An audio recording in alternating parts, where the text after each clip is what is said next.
নমস্কাৰ সকলোকে জিয়াৰ ইণ্টাৰনেট কেফলৈ আপোনালোকক বহুতেই স্বাগতম জনাইছোঁ। আপোনালোকে যদি এতিয়ালৈ কৃষক পঞ্জীয়ন যিটো ইংলিছত ফাৰ্মাৰ ৰেজিষ্ট্ৰেশ্যন বুলি কয়, আপোনালোকে যদি এতিয়ালৈ ৰেজিষ্ট্ৰেশ্যনটো কৰি পোৱা নাই, অতি সোনকালে কৰি লওক।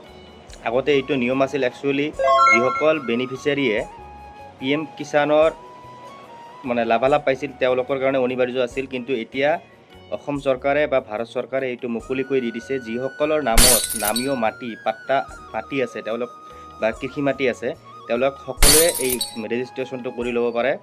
আৰু এই ৰেজিষ্ট্ৰেশ্যন প্ৰক্ৰিয়াটো নকৰিলে আপুনি ভৱিষ্যতে যদি PM কিষাণ আঁচনিৰ লাভালাভ বিচাৰে তেনেহ'লে এই ৰেজিষ্ট্ৰেশ্যন প্ৰক্ৰিয়া নাথাকিলে আপুনি ভৱিষ্যতে কৰিব নোৱাৰে। সেইকাৰণে হাতত অতি সময় কম আছে, উন্নতি পলমে আপোনাৰ মাটি কাগজখন লৈ বেংক একাউণ্টখন লৈ আধাৰ